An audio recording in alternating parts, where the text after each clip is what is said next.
No, they want to make Ireland Juden-frei, and not only that, they want to make, they want the Jews to feel so uncomfortable that they all have to leave. They all have to leave. It's unbelievable.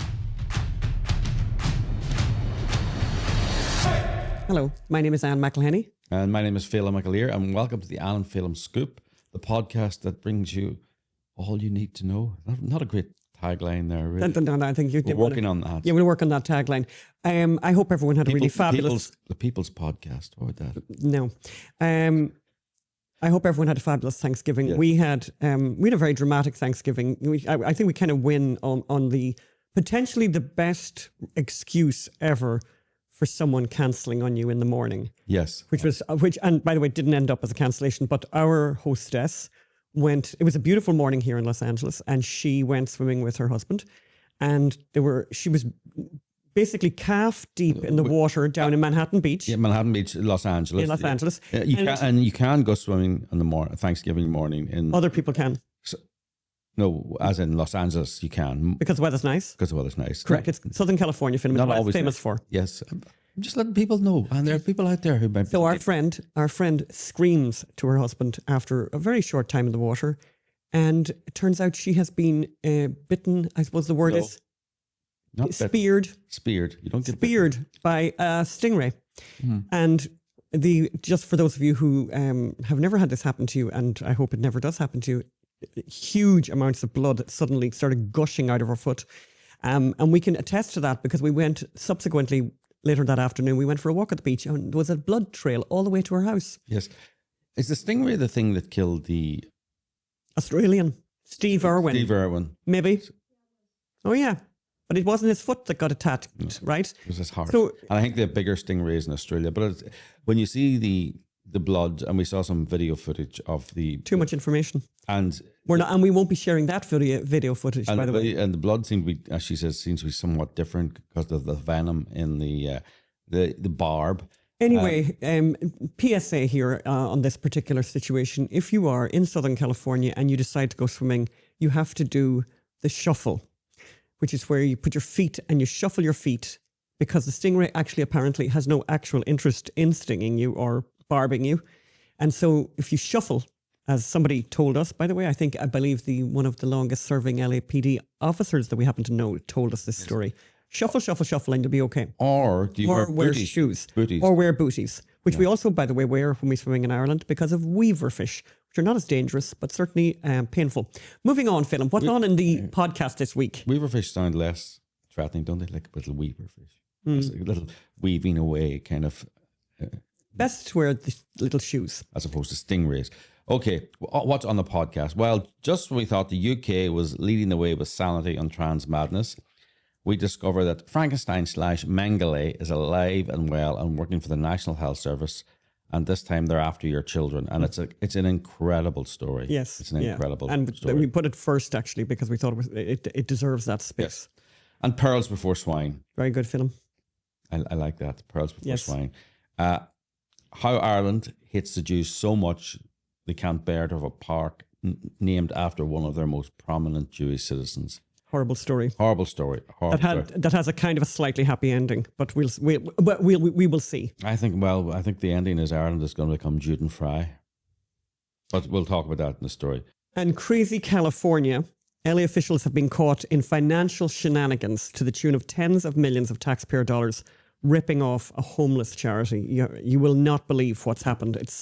And the rot looks like it goes right to the top. Right to the top. Now we know why they can't solve the homeless crisis in LA, because it's too profitable. Yes. And the last thing you want to do, by the way, with a very profitable business is to solve the problem that you were set up to solve. Yes. Okay. Yes.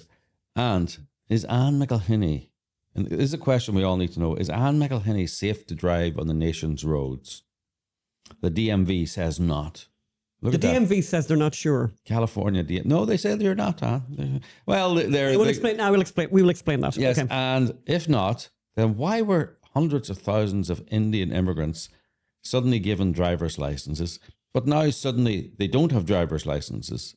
The LA Times asks but fails to answer why Indian truck drivers are mysteriously disappearing. It's a story. It's a very interesting story, and in fact, it was a story that I was interested in, and we were doing a lot of research on it. And I just couldn't crack the nut, right? But I knew that because I couldn't crack the nut, that there was something else there there. was a nut there. Yes. The LA Times just doesn't thinks there's no nut there, but we'll get onto that. And I have a no recipe. what? I have a no recipe. Oh, what's that? A no recipe. How can you have a no recipe? No recipe recipes is a famous thing, Phil. It's just where you make a thing and there's not a whole load of instructions and there's not a whole load of information. It's just like a no recipe. What's like Uber Eats then?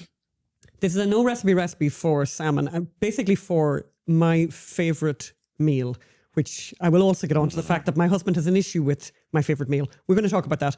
And we also had a fabulous response, by the way, to our Thanksgiving episode, our Thanksgiving podcast featuring Dennis Prager from the archives 6 years ago. Beautiful messages. Guys really, really appreciated listening to Dennis's wisdom, and particularly given the fact that he's sticking to his story despite what's happened to him. Yeah. So we'll get to that. But starting, Phil, with this horrific NHS story. Out of the UK. NHS, National Health Service, socialised medicine. Let's go. So basically, yeah. So it's just a horrific story. So basically, from the Times of London, children as young as 10 are to be given puberty blockers by the NHS in a trial. So they're doing an experiment on children. I mean, and more than half of the participants who identify as transgender will be injected with a hormone suppressing drug that causes physical changes. So, dozens of children will be given puberty blockers after a trial was granted ethical approval. Now, I mean, there's a lot to say here. We can post and link to the story as well. Yeah, we'll read it. Let's read from the Times. Yeah. So the study by let's read from the Times. The study by King's College London will recruit about 250 girls and boys aged 10 to 15 who identify as transgender and who have parental consent. Parental consent, by the way, Like, what about the child's consent? Yeah. What happens if these parentals are Muslims who want to trans away the gay, who don't like their gay daughter or son, but are happy to have a medical reason for a gay daughter? Very good. Just to add, when Phelim says that, just to give some context to that's incredible. The biggest center for transgender surgery on the planet Earth is where, Phelim? I do not know. In the Middle East. Really? Yes. Yeah, it's in Iran. Iran. In Iran. They're doing all the transgender surgeries in Iran. Isn't that really odd? Well, as the Ayatollah famously said, was it at Harvard or Princeton? We don't have any gays in Iran. Right, but they've cured the gays. They've cured gays by saying it's a medical issue. They're all trans. Same as Iceland curing Down syndrome. We know how that worked. More than half of these children will be injected with a hormone-suppressing drug that pauses the physical changes of puberty, such as breasts, periods, or facial hair. The trial is meant to fill an evidence gap about how best to treat gender dysphoria in children. But critics have threatened a High Court challenge to stop it, saying recruiting to the study is like putting lambs to the slaughter. Well, isn't that the truth? So after the Cass report, which examined gender treatment of children, adults in the UK, this health secretary banned puberty blockers from under 18s.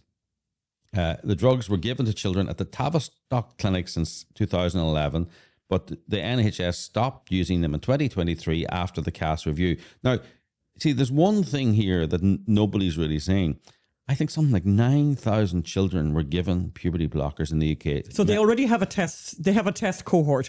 However, what's happened with the Tavistock children is nobody knows what's happened to the Tavistock children, and no one's asking what happened to the Tavistock children. And as we know from journalism, when the questions are not asked, it's because they don't like the answers. Because they know the answers and they don't like the answers, so they won't ask the questions. So this trial is the biggest ever trial of puberty blockers and is part of a £10.7 million research programme named Pathways that will open to all children attending a network of NHS general clinics. But it's just the whole story is terrible, but there is a challenge going on right now where a group of people who are sane and not insane are trying to stop this trial going forward. It'll be interesting to see what happens. Dr. Alice Hodgkinson, there's an outrage now in the UK about it actually, but this is from the original story. Dr. Alice Hodgkinson, the co-founder of Biology in Medicine, a campaign group of doctors and other health professionals, said there is already clear evidence of harm and there's no ethical justification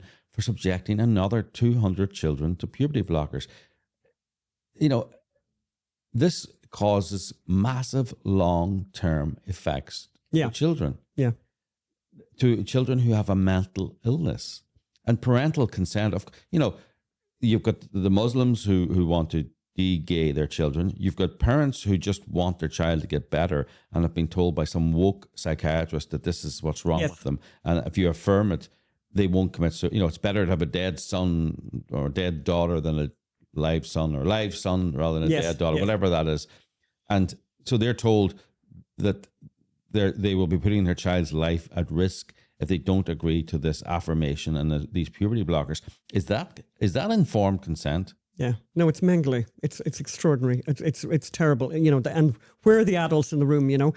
But as I said, there's a group of adults in a room who are trying to stop Yes. this. But we'll see what happens. Yes, and I just caught my eye before we came on air here, as they say. The New York Times is very upset. Very upset. They've got one of those big New York Times stories. More teens are taking antidepressants. It could disrupt their sex lives for years. Research on adults who take SSRIs shows they tamp down sexual desire. Why aren't we studying what that could mean for adolescents who take them? So they're very worried about adolescents taking antidepressants. Yeah. Now, as you probably should be, but they're not manifesting physical change to the irreversible physical change Yeah. to their bodies. Irreversible damage, as Yeah. the book title, says. Abigail Schreier's book, Irreversible Damage. So, talking of irreversible damage, Ireland is on its way to becoming Juden Fry. Most, definitely has the reputation now worldwide of being the most anti-Semitic country in Europe, Yeah. which is extraordinary. It's extraordinary, and in this latest story was deeply embarrassing and just horrific. It broke over the weekend. We wrote a lot about it on our Substack, stories.io, which we'll put up the link to. And that's where it broke, I think, on Friday, really significantly. And we happened to be at a Shabbat dinner that in night. the presence of Daniel Pearl's father, Judea Pearl. And I told him this story, and he was in complete shock. Yes. So he tweeted about it the next day, and that really gave me, I thought, this is a big story. And as I was writing about it, it became bigger and bigger. There's a park in Dublin, a small park, insignificant park in Dublin, in the Jewish area of Dublin, where a lot of Jewish people live in Rathgar. And it's called Herzog Park, and it honors Chaim Herzog, who was born in 1918 to 1997. He was born in Belfast, raised in Dublin. His father, Rabbi Yitzhak Halevi Herzog, sorry for the poor pronunciation, he was known as the Sinn Féin rabbi, and Sinn Féin where the IRA, they fought the War of Independence against the British, and he was known as the Sinn Féin rabbi because of his support for Irish nationalism and connections to Irish revolutionaries. He was friends with Michael Collins, Eamon de Valera. His father served as the chief rabbi of Ireland from 1921 to 1936. So basically, through all the War of Independence, the Civil War, the declaration of Ireland as a free state, he was a close friend of Irish President Eamon de Valera, who dominated Irish politics for 50 years. He also spoke fluent Irish. Unbelievable, yeah. And then when the war broke out, joined the British Army and helped liberate Bergen-Belsen. He founded Israel's military intelligence service and was Israel's UN ambassador. A wonderful human being. A wonderful human in every being. sense, Wonderful human being. And also, he went on to become the president of Israel. And he's the only president of a foreign country who came to Ireland and addressed the parliament in Irish, fluent Irish. You got these guys, like Joe Biden, a carja, Céad Míle Fáilte. 3 or 4 words of Irish, yeah. Sláinte, Chucky Arla, whatever they want to say. And, everyone rolls their eyes, so he was imagine that, the president of Israel coming to Ireland and addressing the Irish Parliament in fluent Irish. Most Irish people don't even speak fluent Irish. And so this small park that was called after him, they wanted to remove the Dublin City Council decided, and every one of them agreed, by the way, bar one. Well, this is a committee. It was a committee of 5, and it was to go to the main council then on Monday there for the big vote. And it was just going to be sailing right through until we kind of orchestrated the internet, an outcrier certainly got the news stories moving. And then it took off. The president of Israel, The Jerusalem Post, it was everywhere. I think his grandson is now the president of Israel. Yes. So the Jerusalem Post, but it went to America. Lindsey Graham got upset. It just became embarrassing. Very embarrassing. And by the way, it's hard. People are quite proud of their anti-Semitism now, but this was just a step too far.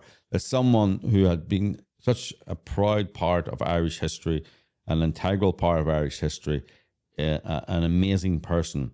And it was such an aggressive act. There was no need for it. There was no need to be taking away that name. You could call, another street something if you wanted to do that, but to actually remove the name Herzog was so aggressive. And by the way, it's also located, as I said, it's located in Rathgar, which is a Jewish area where a lot of Jewish people live in Dublin, but also where the only 2 Jewish schools in Ireland are. Yeah, it's right beside the Jewish schools. Yeah. So the motion was withdrawn late on Sunday night. It was supposed to be voted on Monday because Ireland is they're so progressive. They're basically incompetent as well. So they didn't have the legal infrastructure to rename parks in place. So basically, they've withdrawn the whole move has been stopped based on some kind of administrative technicality rather than any kind of moral outrage. Yes. But at least that's what they're saying. But what would worry me slightly is that the fact that they're saying it's an administrative error means that they may well consider it again in the future. Well, the oldest hatred is hard to keep down now, No, they want to make Ireland Juden-frei, and not only that, they want the Jews to feel so uncomfortable that they all have to leave. They all have to leave. It's unbelievable. I love this next story. Yeah, which you do. And by the way, unusually actually, LAist did an amazing story on this. It's just extraordinary. The headline from LAist was Los Angeles nonprofit got over 100 million from taxpayers despite failing audit requirements. That's only half the story. I don't know. So that's actually, it's very funny. They run with that as at the top of the story, which is actually, okay, fine. And it's terrible, by the way, because as a 501c3, as a charity, you're very obliged and legally very, very obliged to have these audits. And it's all very, very technical, very correct. And they have to be done in a timely manner. And the consequences of not doing them is very, very serious. So all of that's true, right? So this very large charity called the Weingart Center was in receipt of huge amounts of money and was basically constantly delinquent in reporting and doing its audits, right? So that's they run with that as the top of the story, but then you get into the weeds a little bit and the thing becomes really kind of extraordinary, what they've been up to. So federal prosecutors earlier this month announced charges against the man who sold a property to the Weingart Center. Why would they charge? I can't understand that. Why would you be charging a man who wanted to sell a property, who sold a property to an LA homeless charity, helping homeless people? And do tell us more. So according to the LAist, the Weingart Center has been the focus of a lot of controversy, Phil, because of its use of $27 million of taxpayer funds to buy a senior housing complex from an investor who had just purchased said property for half that price. Like just done it, right? So someone out there in the world bought a property for obviously around $15 million and then managed fabulously to get to sell it to the Weingart Center for $27 million. And who is this person? Oh, well, we can't know who that person is because Mr. Murray, Kevin Murray, by the way, who runs the Weingart Center, signed a deal with said this seller, by the way, and made them as kind of an extraordinary deal with him, where he said he would keep the seller's name confidential forever from the news media and general public, with narrow exceptions. So not only was the guy winning the lottery big time, but also we're not even going to get to know who he is. He gets to go and live in anonymity. The guy could be just a really savvy real estate investor. You're suggesting there might be something illegal on about me, say, buying a property for $14 million, and then several days later selling it for twice that to a charity, by the way. Yeah. So this is taxpayers' money that is devoted to the homeless. And by the way, if that isn't enough for you, there's a second story. And Kevin Murray, who's Kevin Murray? And have we talked about him? We haven't talked enough about Kevin Murray. Yes. Kevin Murray, former state senator Kevin Murray, who has been the Weingart Center's president and CEO since 2011, by the way.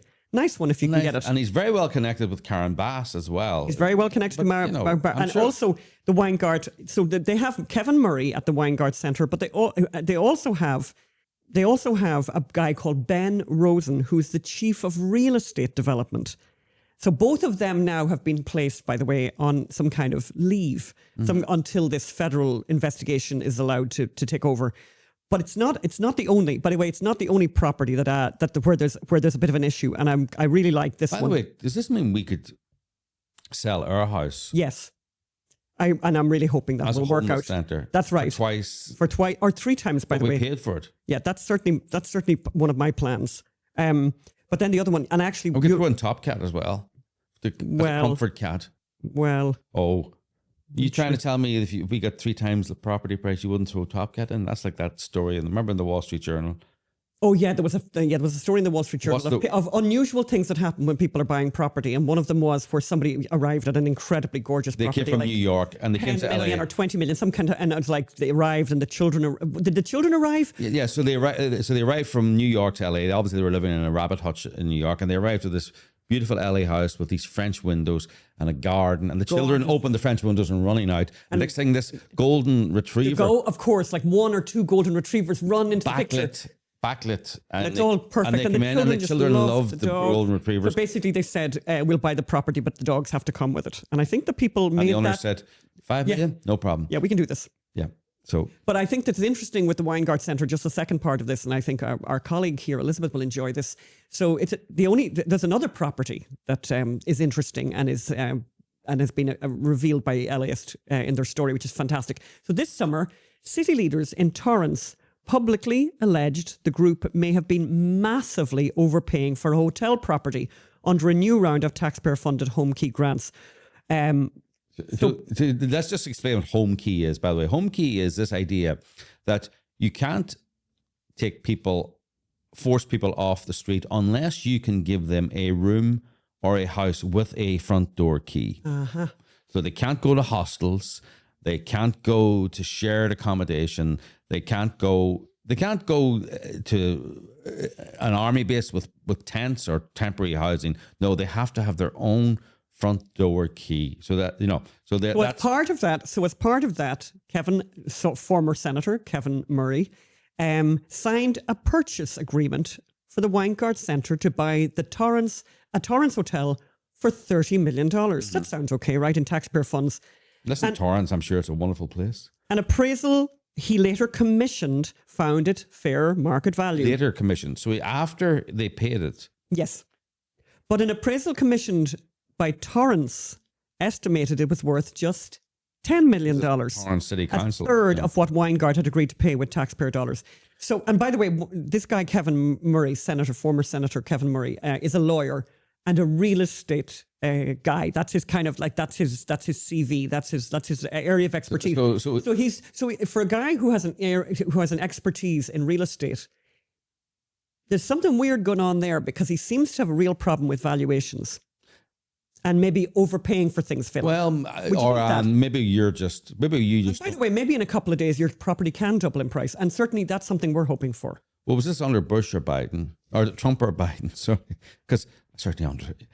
Maybe it was under the Biden economy. It was booming, and maybe. But there's something. I mean, at the end of the day, there's something so rotten, so horrible about this. Yeah. Because ordinary people all over California, and particularly in this area, are giving up huge amounts of their money in taxpayer funds that are going to the homeless. Yes. Well, this is where they've gone to. Yes. This is where they've gone to. The Kevin Murray. The Torrance, 3 times the price of what the hotel was worth.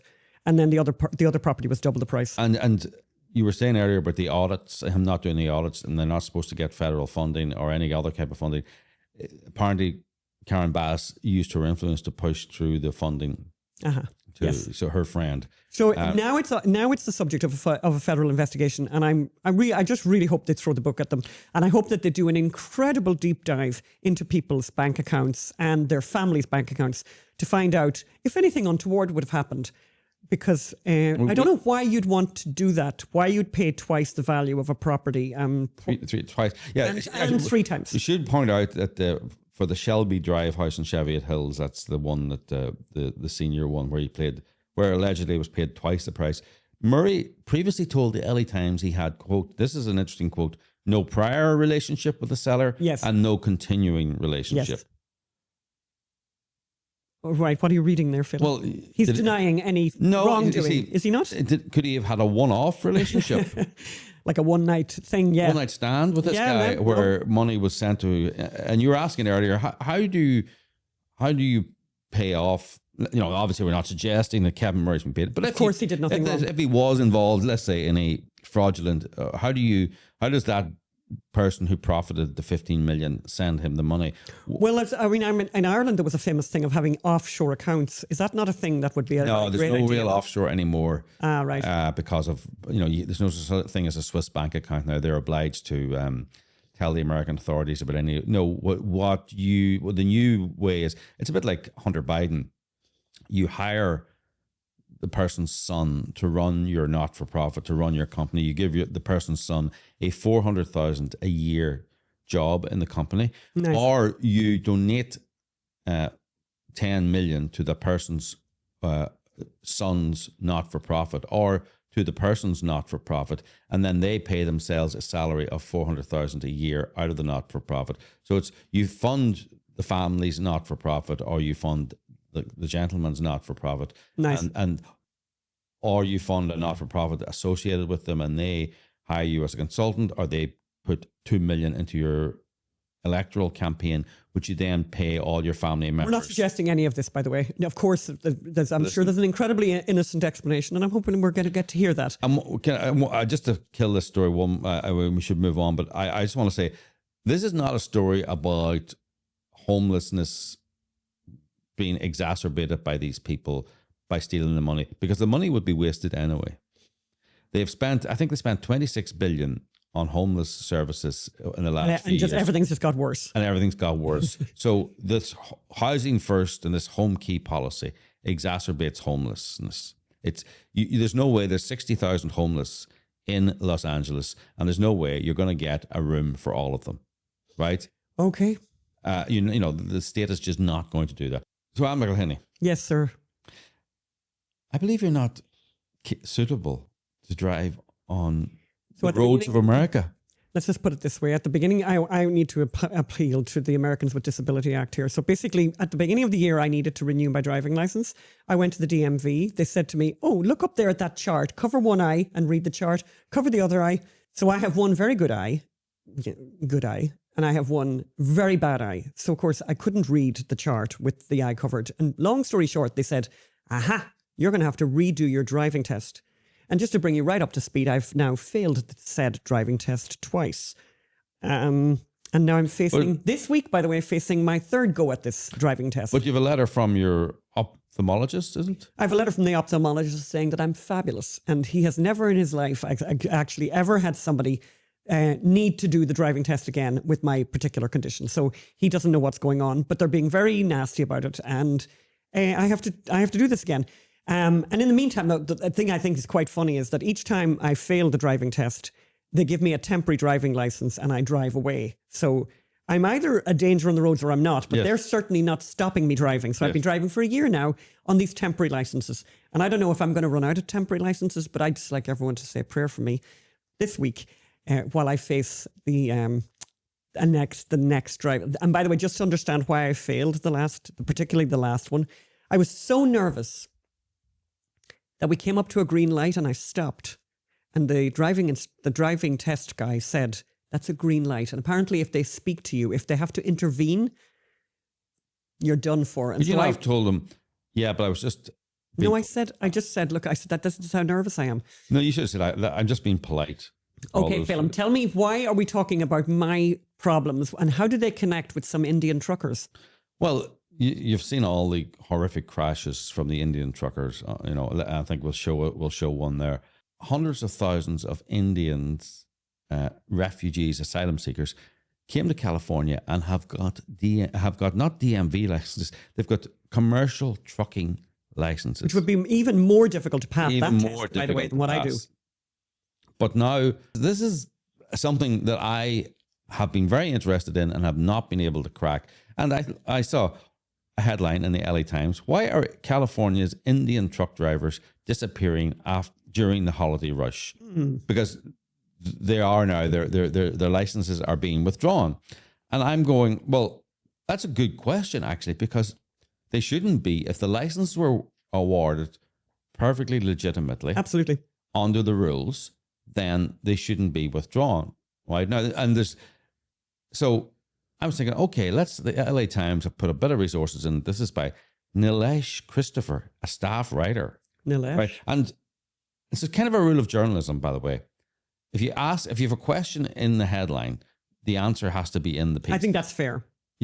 So. And is the answer in the answer? piece? Well, truck companies across California are idling their vehicles and losing money after the DMV cancelled thousands of commercial driver's license held by immigrants. Interesting. Right? The DMV. The DMV cancelled them. Why would they do that? Supposed to be the busiest time of the years for the Roadies trucking company, but dozens of its trucks sit idle. Unlikely casualties of a surprise scrutiny of laborers from India. I love the way they call them laborers from India. They're driving complex, like highly computerized trucks. Yes. Laborers. It sounds like they're digging holes or digging a canal from Bakersfield to Fresno. Anyway, Bakersfield Company has 200 big rigs, but a dearth of drivers after the authorities cancelled thousands of commercial driver's licenses in California, forced more than 20 drivers out of business and spooking others into quitting. Right? It's terrible. By the way, it is terrible because these guys have bought these trucks for hundreds of thousands of dollars and have to make payments on them, and they're not earning. Oh, you think the Indian guys own the trucks? Well, the owners are often Indian as well, and sometimes they're owner drivers as well. Yeah. So the LA Times explains there are 750,000 Punjabi Sikhs in the United States. Of those, about 150,000 work in the trucking industry. Wow. With the majority based on the West Coast. Wow. But don't forget, immigrants do not take the jobs of Americans. That's right. And the guy said in this story, despite doubling the rates of pay, he can't get drivers. So, I mean, this is a really weird story, right? I'm getting the impression that this is a really weird story because you still haven't told me why the DMV removed the licenses. The DMV, after these crashes and the negative publicity, and the Department of Transport said, we're going to hold money for the state of California if you don't sort this out. The DMV looked at some of the licenses, and said, oh, they're going to run out after their visa runs out, after their permission to stay runs out. So technically, they could have the license. So let's say the permission to stay is going to run out in August 2026. Their license goes on to August 2028. Mm-hmm. Then, we'll withdraw the license now rather than issue another license that runs out on August 26th that ties in with their visa. They pulled the license completely, which is completely weird, right? However, then there's a line in the LA Times story. Uh-huh. Then policy changes regarding non-citizen commercial licenses and English language proficiency enforcement could remove more than 400,000 commercial drivers from the market over the next 3 years, according to J.B. Hunt, one of the largest trucking companies. And it's like, that's it. Why? It's not policy changes, by the way. It's not. So, there's an English language proficiency test now. So the implication there is that they were just waiving. If you were Indian, you were just given a license. An Indian refugee, you were just given a license. Without doing a test. Without doing a test, or certainly without doing the English proficiency test. Well, how would you do the test, by the way? I mean, unless you were tested by an Indian, yes, and if you didn't speak English, maybe they were tested by an Indian. But none of this is explained in the. So there was obviously special circumstances for these Indian drivers. 150,000 of them suddenly acquired these. As you can see, Anne, it's not that easy to get a driver's license if you follow the rules. Like, you've been driving for a lot of years. And you follow the rules and you've taken lessons and all that. And it's not that easy to get a driver's license. Well, I'm seeing what Sean Duffy said in the story, by the way. There's a couple of interesting quotes from Sean Duffy in this, isn't it? The transport secretary, yeah. yes. He says, I don't buy the idea that there aren't enough American truck drivers to meet demands in this country, is one of the things he said. And I think you will see American truck drivers fill the spaces when we do what is right and take out these unlawful drivers, he says. Qualified means you can, and this is, again, Sean, this is Sean Duffy, right? He says, qualified means you can speak English, read road signs. By the way, very, very important to read road signs.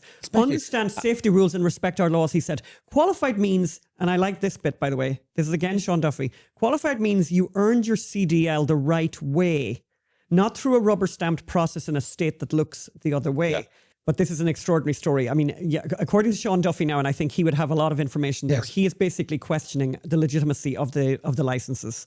Yes. And I think this might be a better reason for the sudden disappearance of said drivers. Yes. And you mentioned earlier, Phil, I mean, and I don't know if the statistics that we have on that, but there have been then some of these horrific accidents. I mean, there was one that I saw, obviously not here in California, but one in Florida. Yeah.